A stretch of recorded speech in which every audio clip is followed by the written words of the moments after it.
প্রিয় শিক্ষার্থীরা, আসসালামু আলাইকুম।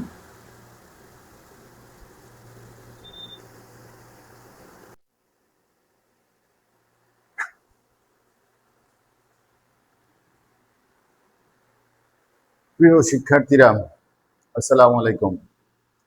আমি আজকে আপনাদের রসায়নের ষষ্ঠ অধ্যায় নিয়ে আলোচনা করব। যারা এবার প্রিটেস্ট পরীক্ষা দিচ্ছেন, যারা আপনারা অর্ধবার্ষিক পরীক্ষা দিচ্ছেন, কারো কোনো স্কুলে এই ষষ্ঠ অধ্যায়টা আছে। আর যারা প্রিটেস্ট পরীক্ষা দিচ্ছেন তাদের তো এই অধ্যায়টা অবশ্যই আছে। তো এই অধ্যায়টা খুবই মজার একটা অধ্যায়, খুবই সহজ একটা অধ্যায়। হ্যাঁ, এবং এই অধ্যায় থেকে হিসাব করলে দেখা গেছে অনেক সময় 20 মার্কসের প্রশ্ন এসে থাকে সিকিউতে। এমসিকিউতে একটু কম আসে, 3টা বা 2টা এমসিকিউ আসবে। কিন্তু সৃজনশীলে অনেক স্কুলে এই অধ্যায়ের উপর 20 নাম্বার দিয়ে থাকে। একটা কমপ্লিট সৃজনশীল তো করেই সঙ্গে অন্য অধ্যায়ের প্রশ্নের সাথে এই অধ্যায়ের অংশ জুড়ে দেয়। সো এই অধ্যায়টা একটু ভালো করে আমাদেরকে শিখতে হবে। তো এই অধ্যায়ের জন্য আলোচনা করতে চাই, প্রথমেই আমাদের যে বিষয়টা শিখতে হবে যে মূল জিনিসটা কাকে বলে, মূল কি। তারপরে জানতে হবে এক মূল কাকে বলে। তো এই অধ্যায়টা আমি খুব সুন্দর করে আপনাদেরকে পড়াবো, চেষ্টা করব 2 থেকে 2.5 ঘন্টার মধ্যে এই অধ্যায়ের পুরো ক্লাসটা কমপ্লিট করে দেওয়ার জন্য। এবং এই একটা ভিডিওতেই আপনারা এই অধ্যায় কমপ্লিটলি সুন্দরভাবে বুঝে যাবেন। এখন দেখো, মূল জিনিসটা কি। মূল জিনিসটা হচ্ছে পদার্থের পরিমাণের একক। মূল হচ্ছে পদার্থের পরিমাণের একক। আমরা যে পদার্থ পরিমাপ করি, এই সব হিসাব করবো আমরা মোলের সাহায্যে। তাহলে মোল হচ্ছে পদার্থ পরিমাণের একক। এখন তোমাকে যদি বলে এক মোল কাকে বলে, আমরা যেমন বলি 1 ডজন, 12টা, 1 হালি 4টা, 1 শতক মানে 100টা, ঠিক পদার্থ এক মোল বলতে একটা নির্দিষ্ট পরিমাণকে বোঝায়। তো এখানে এক মোল বলতে 2 রকম ভাবে আমরা সংজ্ঞাটা দিব। যে পরিমাণ পদার্থে 6.023 10⁻23 টি, যেটাকে আমরা বলি অ্যাভোগাড্রো সংখ্যা। যে পরিমাণ পদার্থে এতটি পরমাণু বা অণু বা আয়ন ইত্যাদি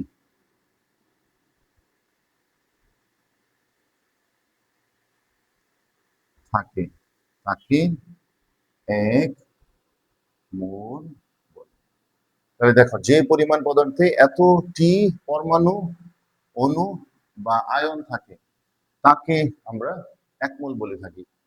তাহলে আমরা যদি বলি এক মোল সোডিয়াম মৌল, তাহলে ওই 1 মোল সোডিয়াম মৌলটার মধ্যে এতটি পরমাণু থাকবে। আমরা যদি বলি 1 মোল ক্যালসিয়াম সালফেট, তাহলে ওই ক্যালসিয়াম সালফেটে এতটি অণু ক্যালসিয়াম সালফেট থাকবে। 1 মোল আয়ন বলতে সোডিয়াম প্লাস আয়ন, তাহলে আমরা বুঝবো 6.023 10⁻23 টি আয়ন। অথবা আমরা সংজ্ঞাটা এইভাবেও শিখে থাকি যে কোনো পদার্থের গ্রাম পারমাণবিক ভর, পারমাণবিক ভর বা গ্রাম আণবিক ভরকে, গ্রাম আণবিক ভরকে এক মোল বলে। তো দেখো, কোন পদার্থের গ্রাম পারমাণবিক ভর, আমরা যেমন আপেক্ষিক পারমাণবিক ভর জানি, ওই আপেক্ষিক পারমাণবিক ভরকে যদি আমরা গ্রামে প্রকাশ করি তখন এটাকে বলি গ্রাম পারমাণবিক ভর। আমরা যে আণবিক ভর জানি, আপেক্ষিক আণবিক ভর, সেটাকে যখন আমরা গ্রামে প্রকাশ করি সেটা হয়ে যাবে গ্রাম আণবিক ভর। এখন দেখো, এই যে সংজ্ঞা, এই সংজ্ঞা থেকে আমরা একটা উদাহরণ দিলেই তোমাদের সংজ্ঞা দুটো মাথায় বিষয়টা মাথায় ঢুকে যাবে। বিষয়টা হচ্ছে, আমি যদি বলি 1 মোল তোমার সোডিয়াম, এই 1 মোল সোডিয়াম বলতে আসলে আমরা 6.023 10⁻23 টি সোডিয়াম পরমাণু বুঝি।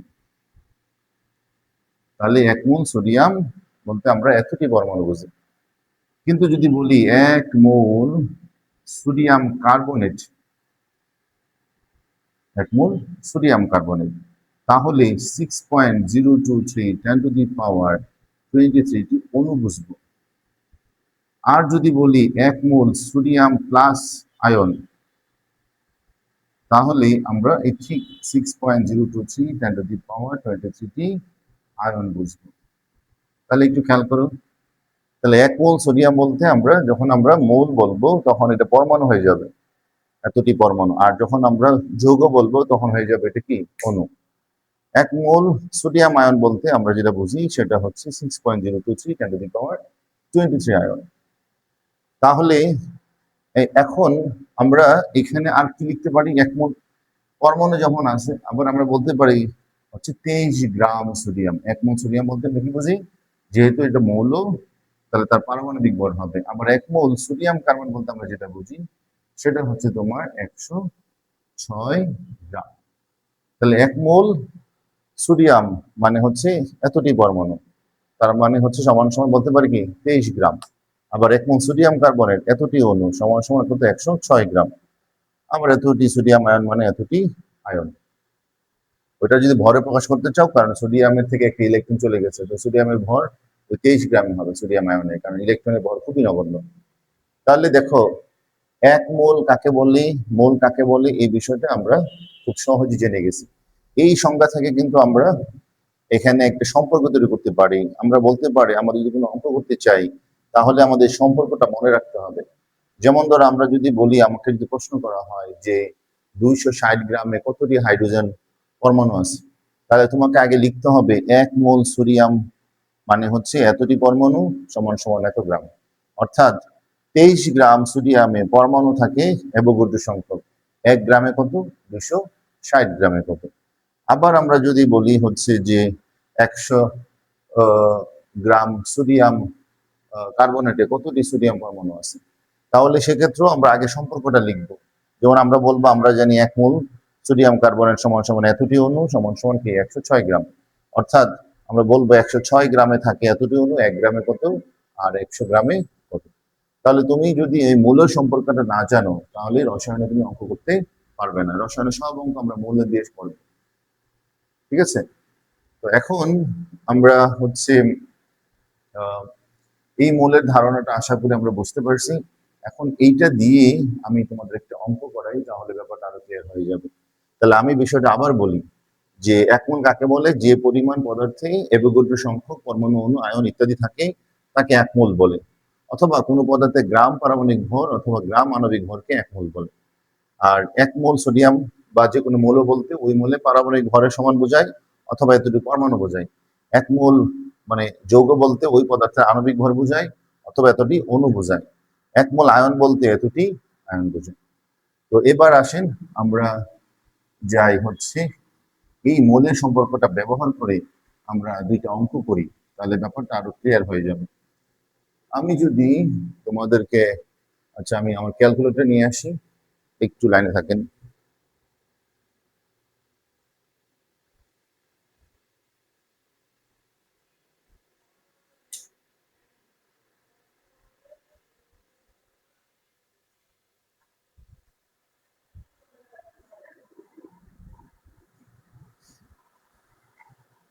আমি যদি আপনাদেরকে এখন একটা অঙ্ক দেই যে 260 গ্রাম ক্যালসিয়াম অক্সাইড এ কত মোল ক্যালসিয়াম ও কতটি ক্যালসিয়াম অক্সাইড অণু আছে, তাহলে আমরা এই প্রশ্নটা কিভাবে করব? এটা যদি আমরা উত্তর লিখতে চাই তাহলে প্রথমে আমরা সম্পর্কটা লিখব। আমরা জানি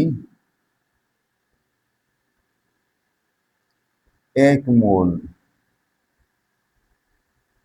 ক্যালসিয়াম অক্সাইড সমান সমান আণবিক ভর হিসাব করবা, এখানে হচ্ছে 40 আর 16 56 গ্রাম। আবার আমরা কি জানি 6.023 10⁻23 অণু। তাহলে এখানে আমরা হচ্ছে সহজেই বলতে পারবো যে অর্থাৎ আমাকে বলছে কত মোল ক্যালসিয়াম অক্সাইড আছে, 260 গ্রাম। আমরা বলতে পারি 56 গ্রাম ক্যালসিয়াম অক্সাইড সমান সমান 1 মোল। তাহলে সুতরাং 1 গ্রাম ক্যালসিয়াম অক্সাইড কত হবে, 1/56 মোল। তারপর হচ্ছে যে তোমার কি বলে 260 গ্রাম ক্যালসিয়াম অক্সাইড সমান সমান 260/56।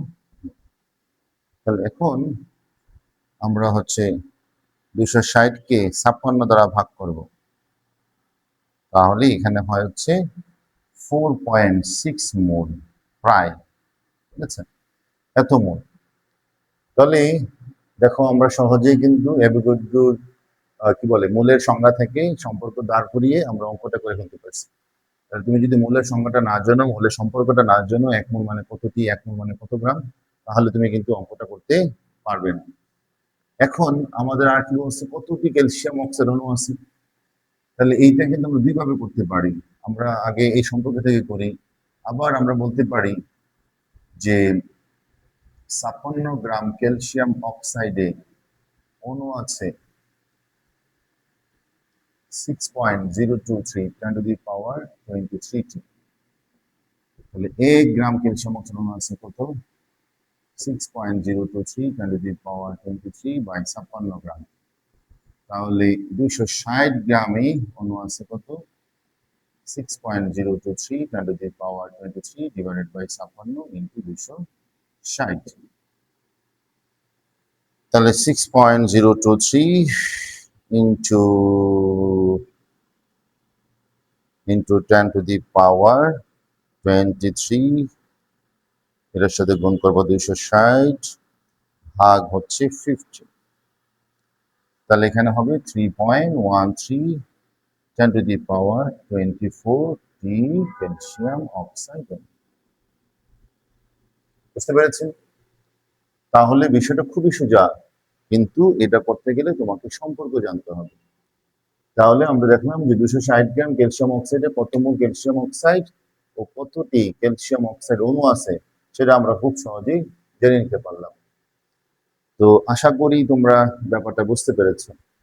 তাহলে আমরা একটু আগে দেখলাম যে 1 মোল হচ্ছে যে পরিমাণ পদার্থে তোমার হচ্ছে 6.023 10 to the power 23 সংখ্যক অণু থাকে বা পরমাণু থাকে, আয়ন থাকে, তাকে 1 মোল বলে। এটা যে পরিমাণ পদার্থ হোক, যে পদার্থই হোক।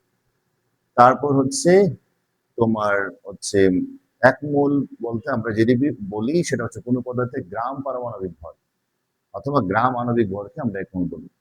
যে কোনো পদার্থে গ্রাম পারমাণবিক ভর, যেমন কার্বন ডাই অক্সাইডের গ্রাম আণবিক ভর হচ্ছে 44, তাহলে 1 মোল কার্বন ডাই অক্সাইড বলতে আমরা 44 গ্রামকে বুঝি। তো আশা করি মোলের এই ধারণাটা আপনাদের ক্লিয়ার হয়েছে। এখন আমরা চলে যাই গ্যাসীয় পদার্থের ক্ষেত্রে মোলার আয়তন বিষয়টা। ওইখান থেকে আমরা আবার মোলের সাথে 1 মোলের সাথে গ্যাসীয় পদার্থের সম্পর্ক দাঁড় করাবো। এখন আমরা যে জিনিসটা জানবো সেটা হচ্ছে মোলার আয়তন কাকে বলে। মোলার আয়তন কাকে বলে, মোলার আয়তন কাকে বলে।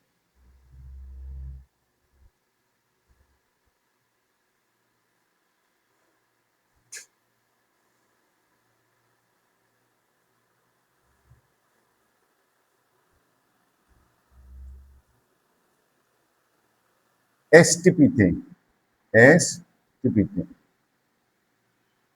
কোনো গ্যাস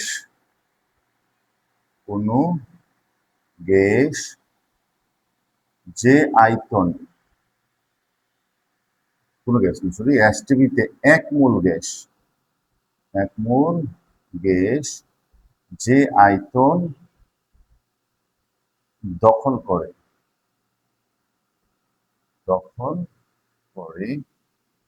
তাকে মোলার আয়তন বলে। এই সংজ্ঞাটা প্রায় পরীক্ষায় আসে, কিন্তু তোমরা লিখতে পারো না। আয়তন, এসটিপি মানে কি? এসটিপি বলতে যেটা বোঝায় 0 ডিগ্রি সেলসিয়াস আর 1 এটিএম কে বোঝায়। তাপমাত্রা হচ্ছে 0 ডিগ্রি সেলসিয়াস আর চাপ হচ্ছে 1 এটিএম, আর এটার ইলাবোরেশন হচ্ছে স্ট্যান্ডার্ড টেম্পারেচার এন্ড প্রেসার। তাহলে এসটিপি তে মানে 0 ডিগ্রি সেলসিয়াস 1 এটিএম এ এক মোল গ্যাস যে আয়তন দখল করে তাকে বলা হয় মোলার আয়তন। দেখো, এক মোল গ্যাস বলছি, যে কোনো গ্যাস, যেমন ধরো আমরা কার্বন ডাই অক্সাইড, সেটা হচ্ছে 44, সরি, এই এক মোল কার্বন যে দখল করে মোলার আয়তন। তো এখানে একটা কথা আমাদের বলতে হবে, এই যে মোলার আয়তনটা এক মোল গ্যাস, যে কোনো গ্যাস, সেটা হাইড্রোজেন হোক, অক্সিজেন হোক, নাইট্রোজেন হোক, কার্বন ডাই অক্সাইড হোক, মিথেন হোক, হাইড্রোজেন সালফাইড গ্যাস হোক, আরো যা যা গ্যাস আছে, সবার এক মোল একই রকম আয়তন দখল করে, এবং সেই মানটা হচ্ছে 22.4 লিটার। সেটা কি? 22.4 লিটার। তাহলে এখন কার্বন ডাই অক্সাইড বললে বোঝায় 22.4 লিটার। কিন্তু আমরা কিন্তু একটু আগে জেনে আসছি এক মোল কোনো পদার্থ মানে তার আণবিক ভরের সমান অণুর ক্ষেত্রে, তাহলে এটা কত হবে? 44 গ্রাম। আবার আমরা জেনে আসছি এক মোল যে কোনো পদার্থে থাকে 6.023 × 10⁻23 অণু। তাহলে তোমরা কি দেখতে পাচ্ছ? তোমরা দেখতে পাচ্ছ যে এক মোল কার্বন ডাই অক্সাইড হচ্ছে তোমার কি বলে 22.4 লিটার বোঝায়, আবার এক মোল কার্বন ডাই অক্সাইডই 44 গ্রাম বোঝায়, আবার এক মোল কার্বন ডাই অক্সাইড কি 6.023 × 10⁻23 অণু বোঝায়। তাহলে দেখো, এক মোল গ্যাসের ক্ষেত্রে আমরা তিনটা সম্পর্ক তৈরি করতে পারি এক মোলের ক্ষেত্রে। 22.4 লিটার, এটা কিন্তু শুধুমাত্র গ্যাসের ক্ষেত্রে তিনটা সম্পর্ক তৈরি করতে পারবো। আর অন্য পদার্থের ক্ষেত্রে, কঠিন তরলের ক্ষেত্রে আমরা দুইটা সম্পর্ক তৈরি করতে পারবো। এক হচ্ছে তার আণবিক বল সমান সমান হচ্ছে তার অণু সংখ্যা বা পরমাণু সংখ্যা। কিন্তু গ্যাসের ক্ষেত্রে আমরা তিনটা সম্পর্ক তৈরি করতে পারবো। এক মোল কার্বন ডাই অক্সাইড যেমন 22.4 লিটার সমান সমান 44 গ্রাম সমান সমান এতটি অণু। তার মানে এখানে কিন্তু তুমি খুব চমৎকার সম্পর্ক তৈরি করতে পারবা। তুমি বলতে পারবা 22.4 লিটার মানে হচ্ছে কি 44 গ্রাম, অথবা 44 গ্রাম কার্বন ডাই অক্সাইড মানে 22.4 লিটার। আরো বলতে পারবা 22.4 লিটার কার্বন ডাই অক্সাইডে থাকে এতটি অণু, অথবা এতটি অণুর আয়তন হচ্ছে কি 22.4 লিটার। তাহলে তুমি যদি এই মৌলের সম্পর্কটা জানতে পারো, তাহলে তুমি অঙ্কগুলো করতে পারবে খুব সহজেই, ঐকিক নিয়ম করেই। হ্যাঁ, আরো ঐকিক নিয়ম ছাড়াও আমরা শর্টকাটে করতে পারবো, সামনে আমরা শিখবো। এখন দেখো, এখানে আমরা এটাকে এই সম্পর্কটা ব্যবহার করে একটা অঙ্ক শেখাই, তাহলে ব্যাপারটা আরো ক্লিয়ার হয়ে যাবে। আমি যদি বলি যে হচ্ছে 212, বা একটু সুন্দর সংখ্যা দিই, যে 256 গ্রাম মিথেন গ্যাসে কত মিথেন গ্যাস কত আয়তন দখল করে, এবং ওই পরিমাণ গ্যাসের মূল সংখ্যা কত? মূল সংখ্যা কত মানে কত মূল আর কি, যে ওই পরিমাণ গ্যাস কত মূল, কত মূল মানে মূল সংখ্যা। তাহলে কত মূল মানে কি মূল সংখ্যা। 256 গ্রাম গ্যাসে কত আয়তন, মানে মিথেন গ্যাস কত আয়তন দখল করে, এবং ওই পরিমাণ গ্যাসের মূল সংখ্যা কত। তাহলে দেখো তো, আমরা প্রথমে কি করব, আমরা লিখব, আমরা জানি এক মোল কার্বন ডাই অক্সাইড সমান 22.4 লিটার, সমান সমান আমরা লিখব 44 গ্রাম, সমান সমান আমরা লিখবো 6.023 × 10⁻23 এই সম্পর্কটা কিন্তু আমরা মূলের সংখ্যা থেকে লিখতে পারবো। আমাকে কি করতে বলছে, যে কত আয়তন দখল করে। তাহলে এখন আমি আচ্ছা একটু দেখে নিই আমার কতটুকু লেখা দেখা যাচ্ছে।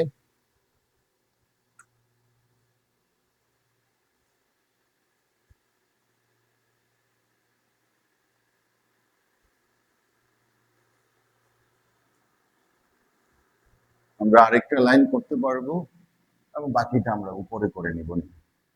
তাহলে এখন দেখো, এখানে আমাকে বলছে কত আয়তন দখল করে, আমি উপরেই করে নিই। তাহলে এখানে আমরা কি বলতে পারবো, আয়তন বের করতে বলছি 256 গ্রামে। আমরা এই সম্পর্ক থেকে কি বলতে পারি, যে 44 গ্রামের আয়তন হচ্ছে কত 22.4 লিটার। আমরা লিখতে পারি যে আমরা জানি 44 গ্রাম কার্বন ডাই অক্সাইড সমান সমান 22.4 লিটার। তাহলে 1 গ্রাম কার্বন ডাই অক্সাইড কত হবে 22.4/44 গ্রাম। তাহলে সুতরাং 256 গ্রাম কার্বন ডাই অক্সাইড কত আয়তন দখল করবে, 22.4 × 256 ডিভাইডেড বাই কি 44। তাহলে এটা আমরা যে 22.4 ইন্টু 256, এইটাকে আমরা ভাগ করে দিতে পারি 44 দ্বারা। তাহলে ভাগ করলে কত হয়? 130.32, 130.32 লিটার। তাহলে হয়ে গেল খুব সহজেই যে 256 গ্রাম মিথেন গ্যাসে কত, সরি সরি সরি, এখানে আমরা মিথেন গ্যাস নিয়েছি, তাহলে এখানে এখানে হবে হচ্ছে তোমার কি বলি, আচ্ছা এইখানে কষ্টটা আমি করছিলাম হচ্ছে মিথেন দিয়ে, আমরা চলে গেছি কার্বন ডাইঅক্সাইডে। আচ্ছা আমরা এটাকে কার্বন ডাইঅক্সাইডে কনভার্ট করে ফেলি। তো কার্বন ডাইঅক্সাইড গ্যাসে কত আয়তন দখল করে ওই পরিমাণ গ্যাসের মোল সংখ্যা কত। শুরু করছিলাম মিথেন দিয়ে, আমি আসলে উপরে যে এক্সাম্পল কার্বন ডাইঅক্সাইড দিছি এটা খেয়াল রাখতে পারিনি। তো তো এখানে তাহলে 1 মোল কার্বন ডাইঅক্সাইড 22.4 লিটার সমান সমান 44 গ্রাম সমান সমান এতটি অনু। তাহলে আমরা এখন যদি বলি 256 গ্রাম কার্বন ডাইঅক্সাইডে কত আয়তন দখল করে এবং ওই পরিমাণ গ্যাসের মোল সংখ্যা কত, তাহলে কিন্তু আমরা ওই পরিমাণ গ্যাসের হচ্ছে আয়তনটা আগে বের করছি যে কত আয়তন দখল করে। তো ওখানে আমরা লিখছি যে সংখ্যা থেকে তো আমরা মূলের সংখ্যা থেকে তো লিখতে পারি 44 গ্রাম হচ্ছে 22.4 লিটার, তাহলে 1 গ্রামে কত আর 256 গ্রামে কত। আর কি বের করতে বলছে? আমাদের মোট সংখ্যা। তো আমরা বাকি অংশটা যদি এখানে করি আমরা আবার লিখতে পারি যে আমরা লিখতে পারি যে 44 গ্রাম কার্বন ডাইঅক্সাইড সমান সমান কি 1 মোল। তাহলে সুতরাং 1 গ্রাম কার্বন ডাইঅক্সাইড কত হবে? 1/44 মোল। তাহলে 256 গ্রাম কার্বন ডাইঅক্সাইড কত হবে? 256/44 মোল সমান সমান, আমরা যদি ভাগ করে দিই যত হবে তত। আমি জানি না নিচের অংশটুকু দেখা যাচ্ছে কিনা, তাহলে এটা হবে 5.82 মোল। তাহলে দেখো মোলের সম্পর্ক থেকে আমরা কিভাবে সহজে অঙ্কগুলো করে নিতে পারি। নিশ্চয়ই তোমরা খুব সহজভাবেই ব্যাপারটা বুঝতে পারছো। আমি আরো অঙ্ক করাবো, তোমরা বুঝতে বাধ্য হবে যে আসলে এই অধ্যায়টা এবং এটা মানতে বাধ্য হবে এই অধ্যায়টা অনেক মজার এবং ইন্টারেস্টিং। তুলে নাও।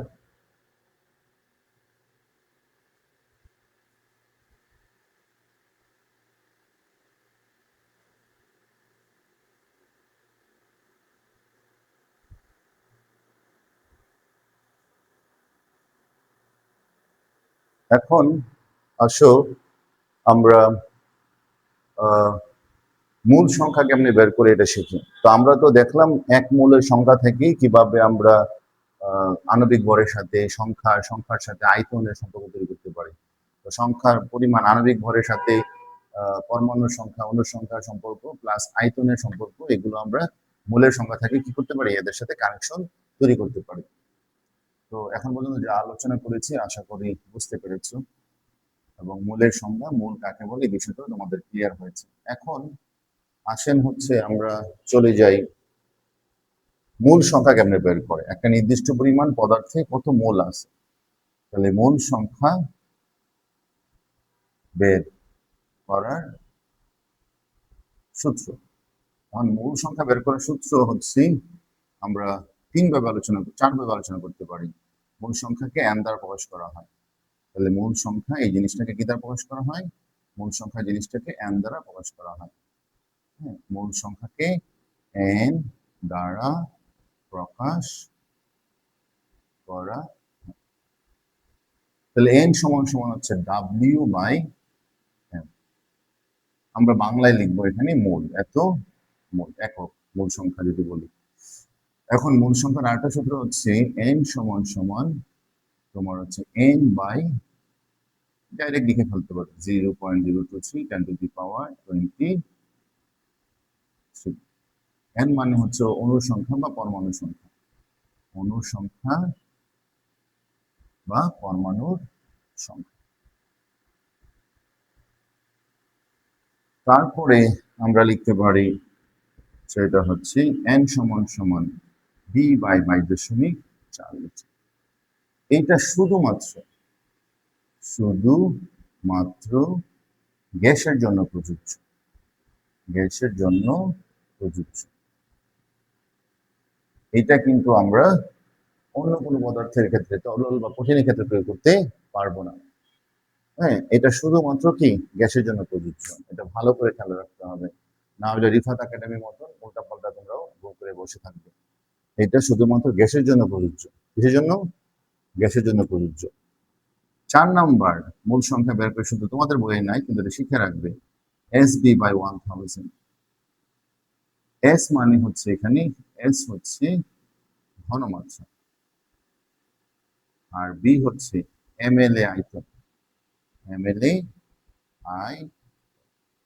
তাহলে SB/1000 এটা দিয়ে জানলে, মূল সংখ্যা বের করে সূত্রটা জানলে তোমরা খুব সহজে অনেক অঙ্ক করতে পারবা, অঙ্কগুলো ছোট ছোট হয়ে যাবে। তাহলে মূল সংখ্যার কয়টা সূত্র? 4টা সূত্র। তো চলো আমরা এই 4টা সূত্র ব্যবহার করে ওই যে অঙ্কগুলো করছিলাম না, ওই অঙ্কগুলোই আমরা এই 4টা সূত্র ব্যবহার করে খুব সহজে করে নিতে পারবো। তো 4টা সূত্র এখানে ইউজ করবো না, আমরা 3টে সূত্র ব্যবহার করে করতে পারবো। এই 4 নাম্বার সূত্রটা যদি সে বুঝতে চাই, তাহলে তোমাদেরকে আমাদের ঘনমাত্রা বিষয়টা বা মোলারিটি বিষয়টা শেখাইতে হবে। তাহলে দেখো n ইকুয়াল SB/1000। তো শুধুমাত্র এখানে গ্যাসের জন্য প্রযোজ্য। কিসের জন্য? গ্যাসের জন্য প্রযোজ্য এই কোনটা? n equal V/22.4 litre. তো এই বিষয়টা আমাদেরকে অবশ্যই গ্যাসের জন্য মনে রাখতে হবে। তো আশা করি তোমরা মূল সংখ্যা বের করার সূত্রগুলো তুলতে পেরেছো এবং বিষয়টা বুঝতে পেরেছো। এখন চলো আমরা চলে যাই অঙ্কতে। তো আমরা এখন যে অঙ্কটা করব সেটা হচ্ছে তোমার, আমরা যদি বলি যে 512 গ্রাম অক্সিজেন এর মূল সংখ্যা, আয়তন ও অণুর সংখ্যা নির্ণয় করো। 512 গ্রাম অক্সিজেনের মূল সংখ্যা, আয়তন এবং অণুর সংখ্যা নির্ণয় করো। তো এগুলো আমরা খুব সহজেই হচ্ছে সূত্র দিয়ে করে নিতে পারবো। প্রথমে তুমি মূল সংখ্যা বের করবা। আমরা জানি n ইকুয়াল W/m। তাহলে W কত এখানে? 512। m মানে কি? অক্সিজেনের আণবিক ভর। এখানে যদি অণু আকার আছে, এখানে হবে 32, কারণ অক্সিজেনের পারমাণবিক ভর হচ্ছে 16। তো অক্সিজেন তো এখানে 2টা, তাই এখানে 32 হয়েছে। তাহলে 512 ভাগ হচ্ছে 32, সুন্দর একটা মান আছে 16। তাহলে 16 মূল। তাহলে দেখো মূল সংখ্যা বের হয়ে গেল যে 256 গ্রাম অক্সিজেনের মূল সংখ্যা। এই অঙ্কটাই কিন্তু আমরা কিভাবে করছিলাম? আমরা হচ্ছে মানে কি বলে এটাকে, ইউনিটারি মেথড, অর্থাৎ কি ঐকিক নিয়ম দিয়ে করছিলাম। তো এখন আমরা চলে যাই, আমি একটা ইংলিশ শব্দ ইউজ করছি, ইউনিটারি মেথড, অর্থাৎ এটা ঐকিক নিয়মের ইংলিশ শব্দ। এখন আমরা আয়তন নির্ণয় করি। তো আমরা তো জানি 1 মোল অক্সিজেন মানে যে কোনো গ্যাস 22.4 লিটার। কিন্তু আমরা এই পরিমাণ অক্সিজেনে কত মোল আছে সেটা বের করে ফেলছি না? কত মোল? 16 মোল। তাহলে 16 মোল অক্সিজেন কত হবে? 22.4 ইন্টু কি 16 লিটার। তাহলে দেখো তো ব্যাপারগুলো কত সোজা। তোমরা কমেন্টস করবে যে আসলে অধ্যায়টা সোজা কিনা। তাহলে এখানে 358.4 লিটার, 358.4 লিটার। অধ্যায়টা কি সোজা মনে হচ্ছে না কঠিন মনে হচ্ছে? আমাকে কমেন্টস বক্সে জানাবে, এবং তোমাদের ক্লাস ভালো লাগে আমাকে আরো উৎসাহিত দেবে যেন তোমাদের জন্য আরো ভিডিও করতে পারি। আর তোমাদের উৎসাহই আমাকে এনার্জি দেবে ভিডিও করার জন্য। এখন আমরা বাকি হলো কি অনুসংখ্যান। আবার আমরা জানি আবার আমরা জানি আবার আমরা জানি 1 মোল অক্সিজেনে থাকে 6.023 10 টু দি পাওয়ার 23 অণু। তাহলে 256 গ্রামে কত মোল আছে অলরেডি আমরা জেনে গেছি। তাহলে 16 মোল অক্সিজেনে থাকবে কত? অর্থাৎ 16 মোল অক্সিজেন মানেই তো 256 গ্রাম। তাহলে 16.10 টু দি পাওয়ার 23 ইন্টু 16, এতটি অণু। তাহলে আমরা 6.023 ইন্টু 10 টু দি পাওয়ার 23, এইটাকে আমরা গুণ করব 16 দ্বারা। হ্যাঁ, গুণ করলে 9.6368। হ্যাঁ, 9.6368 10 to the power 24টি অণু। তাহলেই দেখো হয়ে গেছে, খুবই সহজ।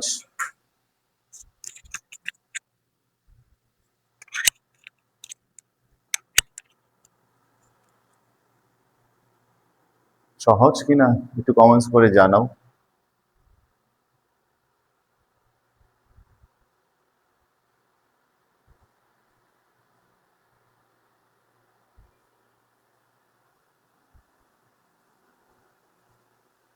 দেখো এই অধ্যায়টা তোমাকে যদি করতে যাও তাহলে তোমাকে ওই টপিকস এর সাথে সাথে সঙ্গে সঙ্গে প্রচুর অঙ্ক করতে হবে, তাহলে তোমার কনসেপ্টটা ক্লিয়ার হবে। এখন দেখো আমি প্রায় 40-45 মিনিট ক্লাস নিয়েছি। এই এতটুকু ক্লাসে আমি কিন্তু অধ্যায়ের মানে 1/5 শেষ করতে পারি নাই, কারণ বেসিক শেষ সঙ্গে সঙ্গে যদি অঙ্ক না করি তাহলে কিছুই তোমার মাথায় ঢুকবে না। এরকম করে তোমাদের স্কুলের টিচাররা কি শেখায়? শেখায় না, কারণ স্কুলের টিচাররা এতটা দায়িত্ব নিয়ে তোমাদেরকে পড়াতে চায় না। অথচ ওনারা কিন্তু ভালো ভালো জানে, ভালো বুঝে, কিন্তু তারপরে কি কারণে যেন স্কুলের টিচাররা ওইখানে গাফিলতি করে। এটা আমাদের দেশে একটা কালচার হয়ে গেছে একদম সব স্কুলে, একটা স্কুল বাদে। এবার আসেন আমরা আরো কিছু ব্যাপার জানি। যেমন এখন যে বিষয়টা জানবো এই বিষয়টার মধ্যে সূক্ষ্ম একটু তফাৎ আছে, এই জিনিসটা অনেকে বুঝতে পারে না বলে অঙ্ক ভুল হয়। দেখো আমি যদি বলি একটি তোমার হচ্ছে কি বলে এটাকে সহজটাই দিই, সোডিয়াম কার্বনেট অণু। এই একটি সোডিয়াম কার্বনেট অণুতে, একটি সোডিয়াম কার্বনেট অণু বলতে ওই সোডিয়াম কার্বনেট অণুতে, ওই সোডিয়াম কার্বনেট অণুতে তোমার হচ্ছে 3 একে 4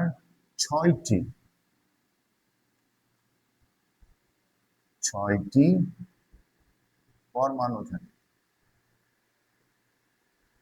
তাহলে একটু খেয়াল করো, একটি সোডিয়াম কার্বন অণু মানে হচ্ছে কি ওই সোডিয়াম কার্বন অণুতে কয়টা পরমাণু থাকে? 6টা। কিন্তু তুমি যদি বলো 1 মোল সোডিয়াম কার্বনেট অণু, তখন কিন্তু তুমি বলতে পারবা না যে এখানে 6টি পরমাণু আছে। কি বলতে হবে তখন? তখন বলতে হবে এখানে 6 মোল পরমাণু আছে। এইটাই হচ্ছে খুবই গুরুত্বপূর্ণ একটা বিষয়। অনেক সময় তোমাকে একটা যৌগ দিয়ে বলবে ওই যৌগের মধ্যে কতটি পরমাণু আছে, এইটা অনেকে ব্যাখ্যা করতে পারে না সুন্দর করে। তাহলে একটু ভালো করে দেখো যে একটি সোডিয়াম কার্বনেট অণু বলতে আমরা আসলে যখন আমরা বলবো একটা সংখ্যা দিক দিয়ে অণুকে বলবো এতটি সংখ্যা এতটি মূলে প্রকাশ করব না, তখন ওর মধ্যে যে পরমাণুগুলো আছে সেগুলো আমরা সংখ্যা দিয়ে প্রকাশ করব। আর যখন আমরা কোনো যৌগকে মূল দিয়ে প্রকাশ করব ওর পরমাণুগুলোকে আমাকে মূল দিয়ে প্রকাশ করতে হবে। অর্থাৎ আমি যদি বলি 1 মোল সোডিয়াম কার্বনেট তাহলে সমান সমান বলতে হবে 6 মোল পরমাণু। আমি যদি বলি 1 মোল মিথেন তাহলে বলতে হবে এখানে 5 মোল পরমাণু আছে। আর যদি আমি বলি একটি মিথেন অণু তাহলে এখানে আমরা বলতে পারবো 5টি পরমাণু আছে। আমি যদি বলি 1 মোল পানি তাহলে এখানে 3 মোল পরমাণু আছে। আমি যদি বলি 1 মোল না বলে একটি হাইড্রোজেন পানির অণু, পানির অণু, তাহলে বলতে পারবো 3টি পরমাণু আছে। তাহলে পার্থক্যটা বুঝছো? যখন তুমি মূলে বলবে তখন তোমাকে মূল পরমাণু সংখ্যাটাও মূল পরমাণুটাও মূলে বলতে হবে। আর যদি তুমি সংখ্যায় বলবে অণু এতটি তাহলে পরমাণুটাও কি করতে হবে? সংখ্যায় বলতে হবে, মূলে বলতে পারবে না। বুঝতে পেরেছেন? এই বিষয়টা কিন্তু খুবই ইন্টারেস্টিং একটা বিষয়, খুবই ইম্পর্টেন্ট একটা বিষয়। আমি দেখছি মোস্ট অফ দা ভালো স্টুডেন্টও যদি বলে কোনো একটা যৌগের মধ্যে কতটি পরমাণু আছে সেটা সুন্দর করে অ্যান্সার করতে পারে না। চলেন এটা নিয়ে আমরা একটা অঙ্ক করি।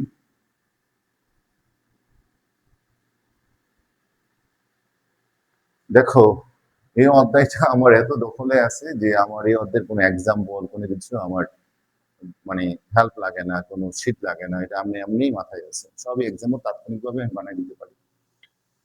এবার আসেন চলেন, সেটা হচ্ছে আমরা যদি বলি যে 200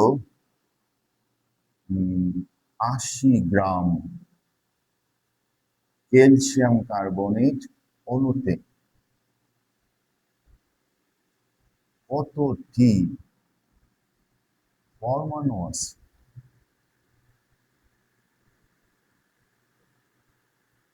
280 গ্রাম ক্যালসিয়াম কার্বনেট অণুতে কতটি পরমাণু আছে?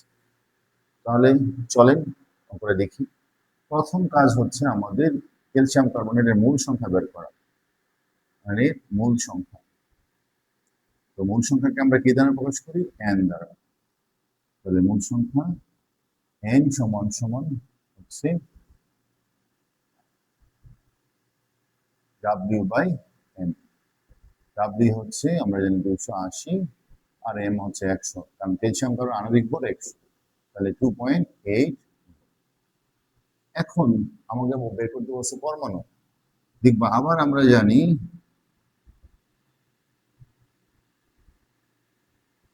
1 মোল ক্যালসিয়াম কার্বনেট সমান সমান কয় মোল? এখানে 3, 4, 5 মোল পরমাণু। অর্থাৎ 1 মোল ক্যালসিয়াম কার্বনেটে 5 মোল পরমাণু আছে। বাংলায় লিখে দাও, ক্যালসিয়াম কার্বনেটে 5 মোল পরমাণু আছে। তার মানে তোমাকে যদি পরমাণু সংখ্যা বের করতে বলছে, তাহলে তুমি বলবা তাহলে সুতরাং 2.8 মোল, হ্যাঁ, ক্যালসিয়াম কার্বনেটে পরমাণু, এটা একটা সমস্যায় লিখি, তাহলে অর্থাৎ দিয়ে লিখতে পারি যে অর্থাৎ 1 মোল ক্যালসিয়াম কার্বনেট এ ক্যালসিয়াম কার্বনেটে থাকে সমান সমান 5 মোল পরমাণু। তো 1 মোল সেরকম থাকে 5 মোল পরমাণু, তাহলে 2.8 মোল ক্যালসিয়াম কার্বন থাকবে কত? 5 ইন্টু 2.8 মোল পরমাণু। এখন এটাকে তুমি গুণ করে দাও 2.8 কে। তো 2.8 কে তুমি যদি 5 দ্বারা গুণ করো তাহলে 14 মোল পরমাণু হবে। 14 মোল পর। এখন আমাকে তো বলছে কতটি পরমাণু আছে, তো আমরা তো জানি 1 মোল মানে অ্যাভোগাড্রো সংখ্যক। তাহলে তুমি এই মোলটাকে জাস্ট 6.023 10 টু দি পাওয়ার 23 দ্বারা গুণ করে দিবা, তাহলে এটা সংখ্যায় পরিণত হয়ে যাবে। তাহলে এতটি পরমাণু আছে। তাহলে এই জিনিসটাকে আমরা অ্যাভোগাড্রো সংখ্যক দ্বারা, তাহলে মূল থাকা মানে হচ্ছে এখানে তুমি সংখ্যা নিতে গেলে অ্যাভোগাড্রো সংখ্যা দ্বারা গুণ করে দিবা, কারণ 1 মোল মানেই তো অ্যাভোগাড্রো সংখ্যক পরিমাণ। তাহলে এখানে হচ্ছে 8.4322 10 টু দি পাওয়ার 24 টি পরমাণু আছে। তো বুঝতে পেরেছেন যে আমরা কিভাবে পরমাণু সংখ্যা বের করব কোনো যৌগের থেকে। সেক্ষেত্রে আগে তুমি ওই যৌগটার মোল সংখ্যা বের করে নিবা। ওই যৌগের পরিমাণের মোল সংখ্যা যদি বের করে নিতে পারো তাহলে তুমি আরামসে বের করে নিতে পারবা। তাহলে আমি দেখো আমি প্রশ্ন করছি 280 গ্রাম ক্যালসিয়াম ঘন কতটি পরমাণু আছে। তাহলে আমরা তোমার হচ্ছে কি বলে এখান থেকে আগে আমরা মূল সংখ্যা বের করছি, ওই মূল সংখ্যা থেকে আমরা হচ্ছে মূল সংখ্যা বের করে আমরা বলছি যে 1 মোল ক্যালসিয়াম কার্বনে থাকে 5 মোল পরমাণু। তাহলে 1 মোলে যদি 5 মোল থাকে তাহলে 2.8 মোলে কত মোল থাকবে? 14 মোল আছে। তাহলে ওই মোলটাকে পরমাণুর সংখ্যা নিতে গেলে আমরা কি করবো? অ্যাভোগাড্রো সংখ্যা দ্বারা গুণ করে দিব। তাহলে আমরা কোনো একটা যৌগের মধ্যে কতটি পরমাণু আছে, কতটি অণু আছে আমরা বের করতে পারবো? নিশ্চয়ই পারবো। এখন তোমাদের একটা হোমওয়ার্ক দেই, নিজেরা করে আমাকে জানাইতে বড় উত্তরটা কত। যে তোমার 120 গ্রাম কি বলে হাইড্রোজেন সালফাইড গ্যাসের আয়তন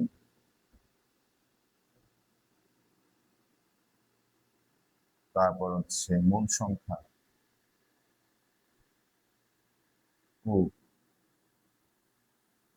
ওই পরিমাণ গ্যাসে কতটি পরমাণু আছে। এটা তোমরা করে কমেন্টস বক্সে উত্তরটা লিখে দিতে পারো। তো তোমাদের মূল সংখ্যা, তারপর হচ্ছে মোলার আয়তন, এই এবং হচ্ছে পরমাণু সংখ্যা নির্ণয়, অনুসংখ্যা নির্ণয়, ব্যাপারটা কি ক্লিয়ার হয়েছে? আশা করি তোমাদের ক্লিয়ার হয়েছে। চলো এবার আমরা পরবর্তী টপিকসে যাই। সেটা হচ্ছে আমরা যেটা শিখবো সেটা হচ্ছে এখানে উৎপাদ মানে কি বলে যৌগের শতকরা সংযুক্তির একটা ব্যাপার আছে, আণবিক সংখ্যা স্থূল সংখ্যা নির্ণয় করার একটা ব্যাপার আছে, লিমিটিং বিক্রিয়কের ইম্পর্টেন্ট টপিকস আলোচনা আছে। আমরা এখানে আগে মোলারিটি ব্যাপারটা একটু জেনে নিই। মোলারিটি জানার পর আমরা চলে যাব হচ্ছে তোমার আণবিক সংখ্যা স্থূল সংখ্যা নির্ণয় এই টপিকসে। তোমরা এটা তুলে নাও, পরে আমি শুরু করতেছি মোলারিটি দিয়ে।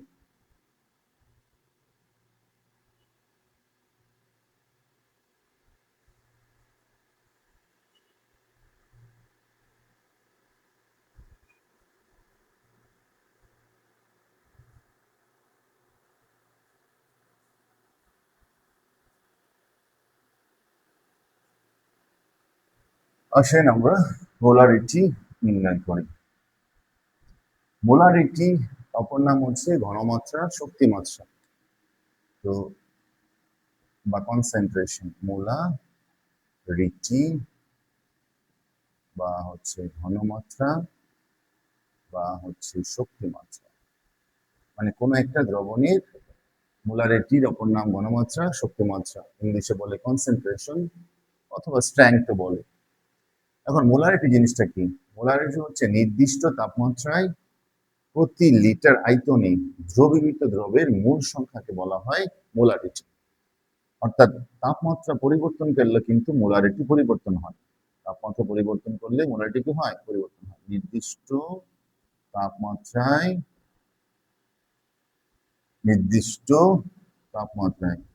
প্রতি লিটার দ্রবণে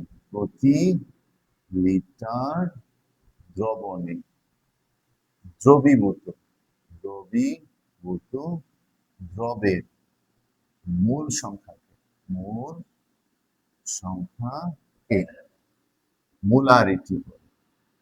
মোলারিটি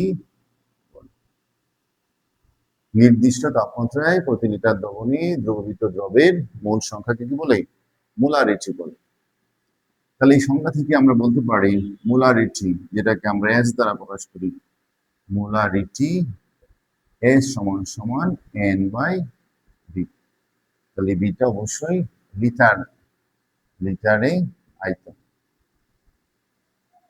তাহলে মোলারিটি মানে হচ্ছে কি এন বাই বি। তাহলে মোলারিটির একক কি হবে?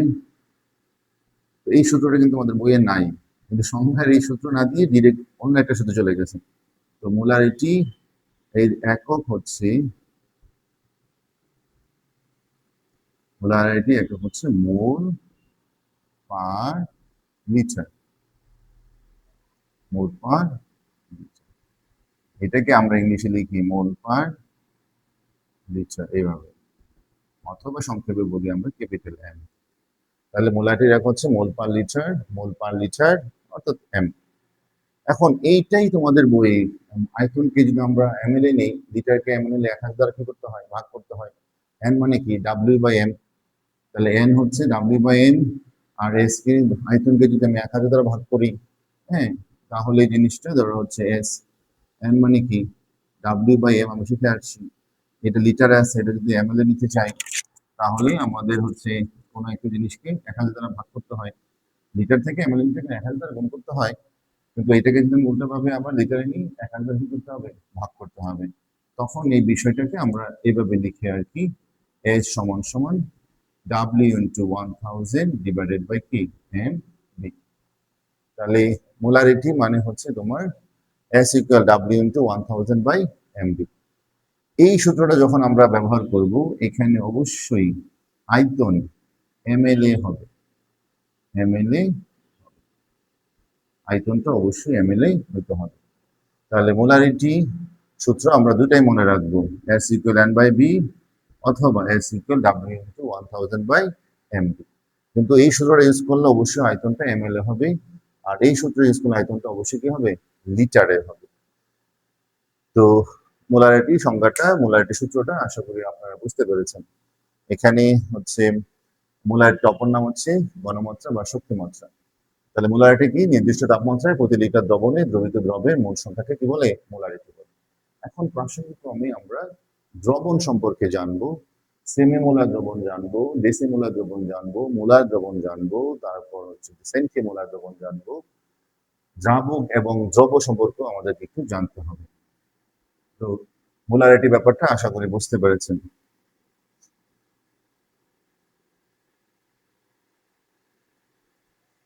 মোলারিটি মানে হচ্ছে মোল পার লিটার, অথবা মোলারিটি মানে হচ্ছে প্রতি লিটারে দ্রবীত দ্রবের মোল সংখ্যা। মানে সহজ কথায় মোলারিটি মানে মোল পার লিটার, প্রতি লিটারে যত মোল থাকে। তাহলে এই মোল ডাব্লিউ এন মানে কি? ডাব্লিউ বাই বি, হ্যাঁ সরি ডাব্লিউ বাই এম। এই জন্য ওখানে আর বি কে যদি আমরা এমএল এ নিই তাহলে 1000 দ্বারা গুণ করতে হয়। তো ওইটাই পরবর্তীতে কনভার্ট করে আমরা কি পাই? W into 1000 divided by M V. এখন আসেন যে দ্রবণ। তাহলে এই দ্রবণ জিনিসটা কিভাবে তৈরি হয়? দ্রবণ তো সলিউশন, আমরা জানি এটা দ্রব প্লাস হচ্ছে কি দ্রাবক। দ্রব ইংলিশ হচ্ছে সলিউট, দ্রাবক ইংলিশ মানে হচ্ছে সলভেন্ট। এখন দ্রাবক বলতে আমরা সাধারণত যে পদার্থ অন্য পদার্থকে দ্রবীভূত করে, দ্রবীভূত করে তাকে দ্রাবক বলে। যেমন পানি, পানি লবণকে মিশায় তাই পানি দ্রাবক। যেমন পানি একটা দ্রাবক, ইথানল একটা দ্রাবক, কার্বন টেট্রাক্লোরাইড একটা দ্রাবক, ইত্যাদি। এগুলো দ্রাবক। যে পদার্থ অন্য পদার্থকে দ্রবীভূত করে তাকে আমরা দ্রাবক বলি। যেমন এক সহজ এক্সাম্পল, পানি চিনিকে মিশায়, পানি তোমার হচ্ছে লবণকে মিশায়, তাহলে এরা হচ্ছে দ্রাবক, দ্রব। তাহলে ওই যে আমি এক্সাম্পল দিলাম, পানি চিনিকে মিশায়, লবণকে মিশায়, তাহলে লবণ আর চিনি হচ্ছে দ্রাবক। যে পদার্থ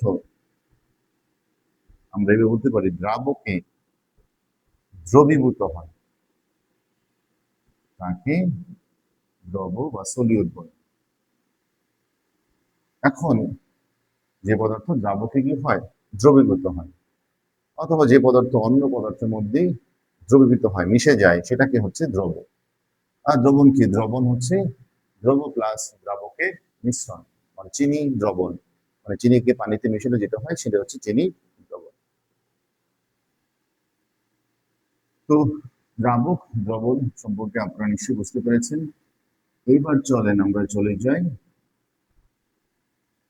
নানা ধরনের দ্রবণ সম্পর্কে। যেমন আমাদের পরীক্ষায় আসবে মোলার দ্রবণ। এই যে মোলার দ্রবণ যখন আপনাকে বলবে তখন এটা বুঝতে হবে এটার ঘনমাত্রা হচ্ছে 1 মোলার। অর্থাৎ যে দ্রবণের ঘনমাত্রা 1 মোলার তাকে বলা হয় মোলার দ্রবণ। যে দ্রবণের ঘনমাত্রা 1 মোলার তাকে বলা হয় কি? মোলার দ্রবণ। অর্থাৎ যে পরিমাণ মানে 1 লিটার দ্রবণে যদি 1 মোল দ্রব দ্রবীভূত থাকে তখন সেটাকে বলি আমরা হচ্ছে মোলার দ্রবণ। 1 লিটারে 1 মোল দ্রব দ্রবীভূত থাকে। সেমি মোলার দ্রবণ, সেমি মোলার দ্রবণ, এইটা মানে হচ্ছে 0.5 মোল। 0.5 মোলার। এম মানে কি? মোলার, মানে মোল পার লিটার। সেমিমোলার দ্রবণ মনে হচ্ছে যে পরিমাণ দ্রবণে যে পরিমাণ মানে প্রতি লিটার কোনো দ্রবণে যদি প্রতি লিটারে 0.5 মোল দ্রব দ্রবীভূত থাকে তখন এটাকে আমরা বলি হচ্ছে সেমিমোলার দ্রবণ। মানে প্রতি লিটার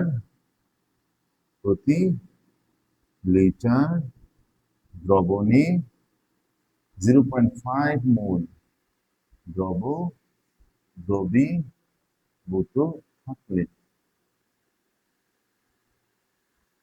প্রতি লিটার দ্রবণে 0.5 মোল দ্রব দ্রবীভূত থাকলে তাকে সেমিমোলার বলে। সেমি মোলার দ্রবণ বলে। তাহলে এইরকম সংখ্যা আমরা বাকিগুলোর ক্ষেত্রে লিখতে পারবো। যদি বলি প্রতি লিটার দ্রবণে 1 মোল দ্রব দ্রবীভূত থাকে তখন তাকে আমরা বলবো মোলার দ্রবণ। তারপর ডেসিমোলার দ্রবণ, ডেসিমোলার দ্রবণ যখন আমরা বলবো 0.1 মোলার দ্রবণ, মানে প্রতি লিটারে যদি 0.1 মোল দ্রব থাকে তখন সেটাকে বলবো হচ্ছে মোলার, সেমিমোলার, ডেসিমোলার দ্রবণ। সেন্টিমোলার দ্রবণ যদি প্রতি লিটারে তোমার হচ্ছে 0.01 মোলার মূল দ্রব্য থাকে, 0.01 মোল দ্রব্য থাকে। এই সেমিমোলারকে আমরা হাফ মোল বলতে পারি, ডেসিমোলারকে আমরা 10/1 বলতে পারি, সেন্টিমোলারকে আমরা 100/1 বলতে পারি। অর্থাৎ মোলার দ্রবণের 100/1 ভাগকে বলা হয় হচ্ছে সেন্টিমোলার, আর মোলার দ্রবণের 10/1 ভাগকে বলতে পারি হচ্ছে ডেসিমোলার। মোলার দ্রবণের অর্ধেক দ্রবণকে আমরা বলতে পারি হচ্ছে সেমিমোলার দ্রবণ। তাহলে তোমাকে অনেক সময় এরকম বাংলা কথা লিখে দেবে যে কোনো একটা দ্রবণের মধ্যে সেমিমোলার দ্রবণ আছে। তাহলে সেমিমোলার দ্রবণ বলতে এখানে ওটার ঘনমাত্রা 0.5, ডেসিমোলার দ্রবণ বলতে ওটার ঘনমাত্রা 0.1, সেন্টিমোলার দ্রবণ বলতে ওটার ঘনমাত্রা 0.01, তারপর মোলার দ্রবণ বলতে ওটার ঘনমাত্রা 1 মোলার। এখন দেখি আমরা এই সূত্রগুলো শিখেছি, বিষয়গুলো জেনেছি, চলো আমরা ঘনমাত্রা দিয়ে অঙ্ক করে থাকি। এখন আমরা দুইটা অঙ্ক করব। যে আমরা যদি বলি যে 500 ml সালফারিক অ্যাসিড দ্রবণে তোমার হচ্ছে 60 গ্রাম দ্রব আছে, তাহলে ওই দ্রবণের ঘনমাত্রা কত? তো 500 ml সালফারিক দ্রবণে যদি এত গ্রাম দ্রব থাকে তাহলে ওই দ্রবণের ঘনমাত্রা কত? তো ঘনমাত্রা বের করার ফর্মুলা আমরা জানি, S equal কি W into 1000 divided by mv। তাহলে W মানে 60, 1000, m মানে কি আণবিক ভর 98, কারণ সালফারিক অ্যাসিডের আণবিক ভর 98, সালফারিক অ্যাসিডের আণবিক ভর কত 98। কেমনে বের করে?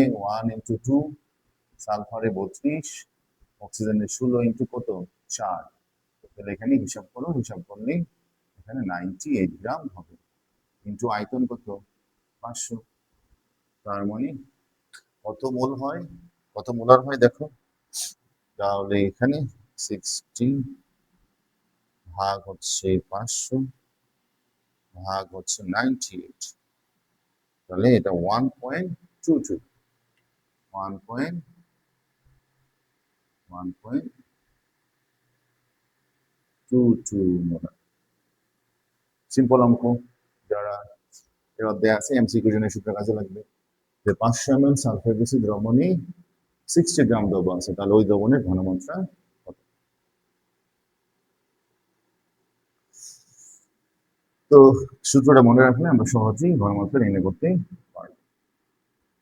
তো ব্যাপারটা বুঝতে পেরেছেন? আশা করি ব্যাপারটা বুঝতে পারছেন। এবার আসেন আমরা যাই হচ্ছে আরেকটা অঙ্কে।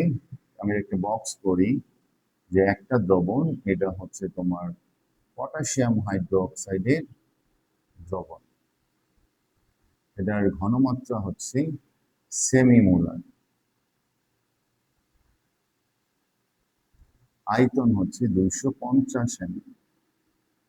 ধরো এটা এ পাত্র, দুইটা অঙ্ক করি আমরা। আরেকটা পাত্র যেটা কিনা হচ্ছে তোমার নাইট্রিক অ্যাসিড দ্রবণ, নাইট্রিক অ্যাসিডের, এইটার মধ্যে ধরা আছে 20 গ্রাম 100 ml, বি পাত্র। তাহলে এই দুইটা দিয়ে আমরা দুটো অঙ্ক করি। আমরা যদি বলি প্রথম একটা প্রশ্ন যে এ পাত্রে দ্রবের পরিমাণ কত, এ পাত্রে দ্রবের পরিমাণ কত, ওই পরিমাণ দ্রবের মোল সংখ্যা কত, মোল সংখ্যা কত। তাহলে দেখো আমরা খুব সহজেই করতে পারি। তো কিভাবে করবো আমরা, আমরা জানি S equal W into 1000 divided by mv। এই সূত্রটাকে আমরা মডিফাই করে এভাবে লিখতে পারি, W সমান সমান, যেহেতু আমার দ্রব্যের পরিমাণ বের করতে বলছি, S mv by 1000। তাহলে S দেখো, এস হচ্ছে তোমার এখানে ঘনমাত্রা, কত molar? Semi molar. Semi molar মনে আছে 0.5 মোলার। তাহলে 0.5 ইন্টু তোমার আণবিক ভর, পটাশিয়াম হাইড্রোক্সাইডের আণবিক ভর হচ্ছে 56 গ্রাম। এইগুলো আমাদের হিসাব করে পারমাণবিক ভর যেহেতু জানো তৃতীয় অধ্যায়, তাহলে এটাও তোমরা জানবে। তাহলে এই 56 গ্রাম আমরা যোগ করব ইন্টু আয়তন 250 ডিভাইডেড বাই কত? 1000। তাহলে আমাদের ডাব্লিউ বের হয়ে যাবে। তাহলে 0.5 ইন্টু 56 ইন্টু 250, এইটা ভাগ হচ্ছে 1000, তাহলে 7 গ্রাম। তাহলে দেখো এ পদ্ধতি দ্রব্য পরিমাণ কত সেটা বের হয়ে গেল। এখন বলছে এটা মোট সংখ্যা, তাহলে এখন আমরা জানি n সমান সমান w বাই n। তাহলে n হচ্ছে 7, এটা আণবিক ভর কত? 56, এটাকে 56 দ্বারা ভাগ করে দাও, তাহলে মূল সংখ্যাটা বের হয়ে যাবে 0.125 মোল। ব্যাপারটা বুঝতে পারছেন? খুবই সিম্পল ব্যাপারটা। তাহলে ঘনমাত্রার অঙ্ক থেকেও আমরা করে ফেললাম দ্রব্য পরিমাণ নির্ণয় করা। আমরা পরবর্তী অঙ্কটা যাব, একটু তুলে নাও।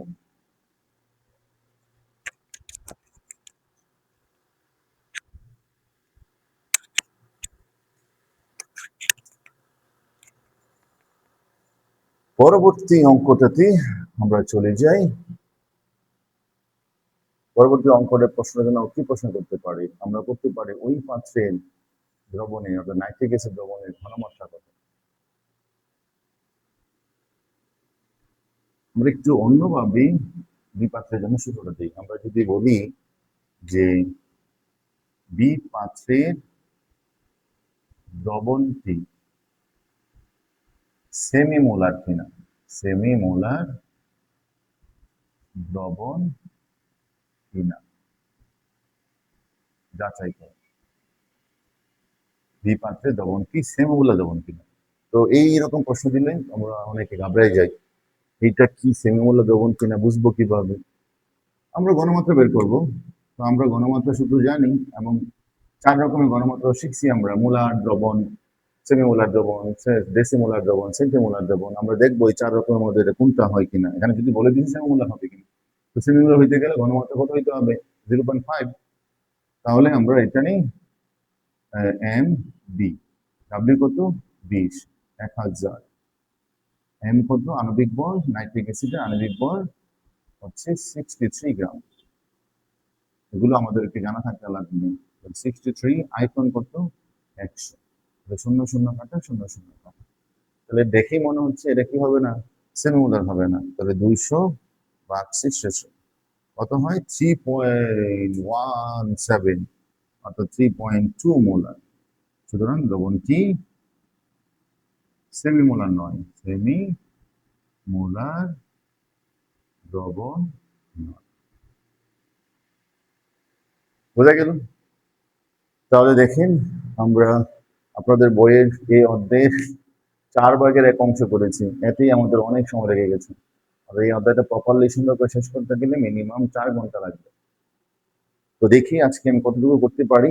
এটাকে বিভিন্ন পার্ট পার্ট আকারে তৈরি করব, যেহেতু আপনাদের ধরছি একটা চমৎকার একটা আলোচনা করে তোমাদেরকে উপকার করবো ইনশাল্লাহ।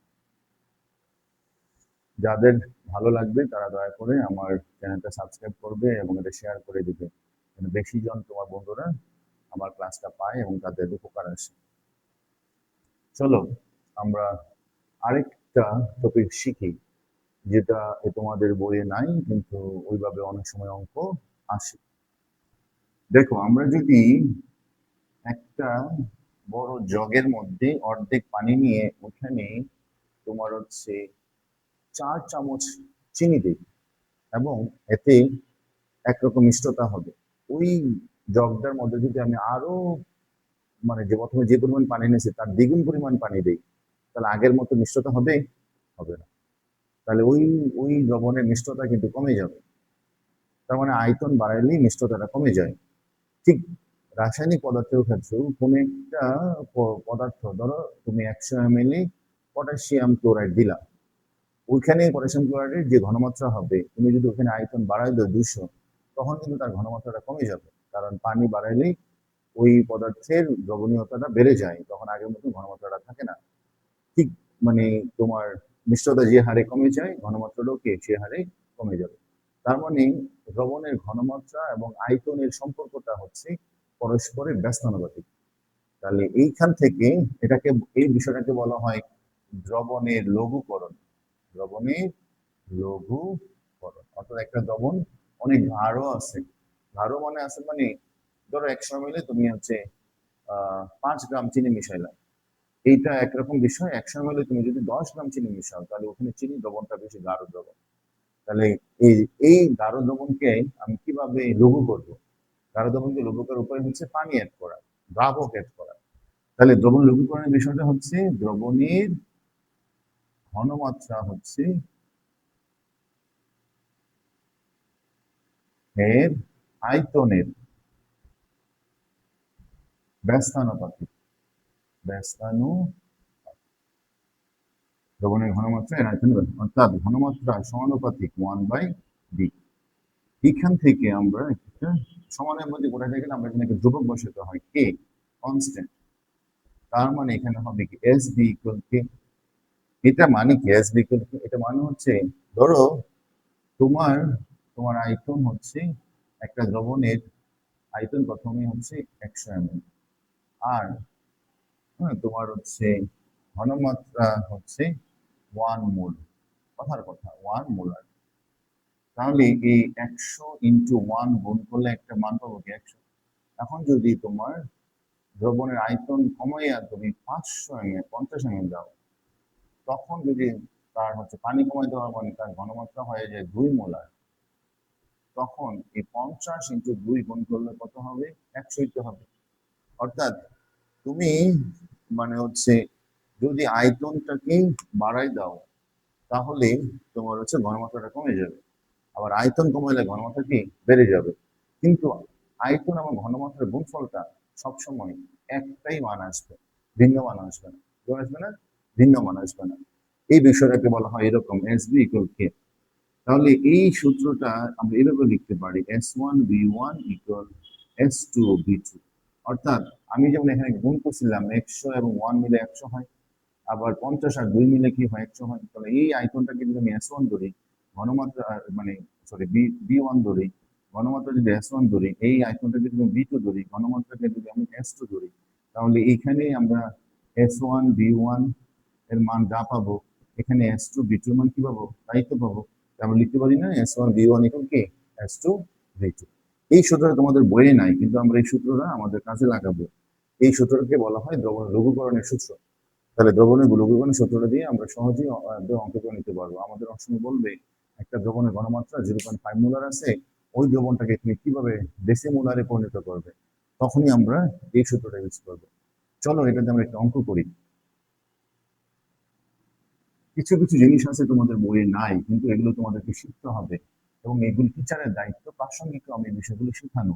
সবকিছু তোমাদের বইয়ে থাকবে না, কিছু জিনিস রেখে দিবে টিচারদের জন্য। টিচারের দায়িত্ব হচ্ছে বইয়ের বাইরেরও কিছু কিছু ইনফরমেশন অ্যাড করে দেওয়া, যেগুলো বাচ্চারা সহজেই সমস্যার সমাধান করতে পারে। কিন্তু আমাদের স্কুলে টিচাররা আছে যারা বইয়ের বাইরে একটু সংজ্ঞাও শেখাতে চায় না, বইয়ের বাইরে একটু সূত্র শেখাতে চায় না।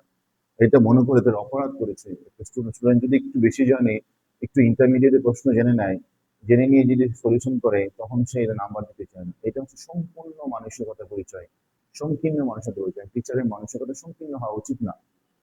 চলেন যাই হোক, আমরা একটা প্রশ্ন করি যে এখানে ধরো একটা দ্রবণে আছে হচ্ছে কি বলে 0.5 মোলার HCl দ্রবণ, এইটা আছে হচ্ছে ধরো 150 ml।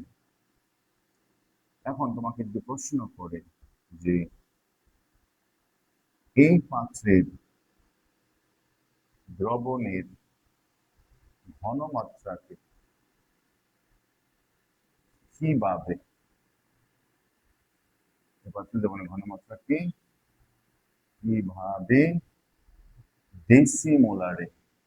ডেসিমোলার দ্রবণে পরিণত করবে বা নিতে পারবে, পরিণত করবে বা করবে।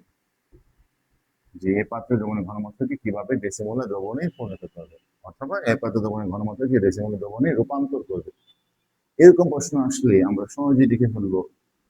দেখো আমরা বলছি ডেসিমোলার, তো ঘনমাত্রা কি 0.5 বেশি না ডেসিমোলার বেশি? ডেসিমোলার মানে কি 0.1 মোলার। তাহলে এইটা বড় না 0.5 বড়? 0.5 বড়। তাহলে ওটা থেকে আমরা দ্রবণের ঘনমাত্রা কমাবো, মানে লঘু করবো, হ্রাস করবো। লঘু মানে হ্রাস। তাহলে তখন আমরা এই ফর্মুলা ইউজ করবো, S1 B1 সমান সমান X2 B2। তাহলে যে ঘনমাত্রা আমরা মানে এই ডেসিমোলার দ্রবণ নিব সেটাই হবে S2 মান 0.1 মোল, যেটা দেওয়া আছে এটা S1 এর মান। B1 হবে 150। তার মানে আমাদের কি করে বের করতে হবে? B2 বের করতে হবে। B2 বের করবো কেন? কারণ আয়তন দ্বারা বোঝায় দ্রাবকের পরিমাণ। কারণ তুমি যদি ঘনমাত্রা চেঞ্জ করতে চাও, দ্রাবণের পরিমাণ চেঞ্জ করতে হবে। দ্রাবকের পরিমাণ কি করতে হবে? চেঞ্জ করতে হবে। তাহলে S1 B1 by B2। S1 মানে 0.5, B1 মানে হচ্ছে 150 ডিভাইডেড বাই হচ্ছে তোমার S2 মানে হচ্ছে সরি কোনটা বলছি, তো B2 S2 মানে হচ্ছে 0.1। তাহলে এখন এটাকে গুণ দাও, 0.5 ইন্টু হচ্ছে 150 ভাগ হচ্ছে 0.1। সুন্দর একটা মান 750। অর্থাৎ তুমি যদি ডেসিমোলারে দ্রবণে পরিণত করতে চাও, দ্রবণের আয়তন হইতে হবে 750 ml। কিন্তু দ্রবণে তো আগে থেকেই কিছু মানে কি আছে, পানি আছে। তাহলে সুতরাং দ্রবণকে দ্রবণকে ডেসি মোলারে নিতে হলে দ্রবণে 750 মাইনাস 150 বা 500 ml অতিরিক্ত পানি মেশাতে হবে। তাহলে ওই দ্রবণটা ডেসিমোলার দ্রবণে পরিণত হবে। এবং অবশ্যই লাস্টে ফিনিশিংটা লিখতে হবে, নাহলে অঙ্কটা উত্তর হবে না। এই সূত্রের ব্যবহার বুঝতে পেরেছেন?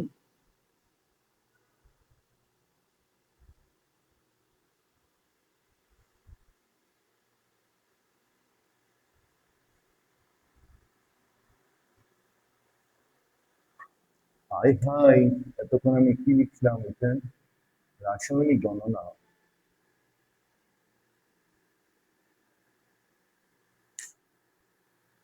এখন তোমার হচ্ছে আমরা দেখি আর একটু করতে পারি কিনা, যে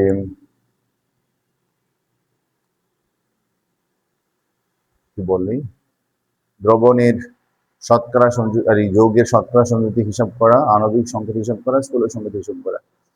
তো আজকে অনেক গরম হচ্ছে, একটা ক্লাসে এতটুকু আলোচনা করতে পারবো না। যদি আলোচনা করি তোমাদেরকে অবশ্যই ওটার সাথে বাকি অংশটুকু অ্যাড করে দেবো। আজকে আলোচনা আমার এতটুকুই শেষ। সবাই ভালো থাকো। আশা করি তোমরা এতটুকু যে আলোচনা করেছি এবং তোমাদের পুরোপুরিভাবে কনসেপ্ট ক্লিয়ার হয়েছে। আল্লাহ হাফিজ।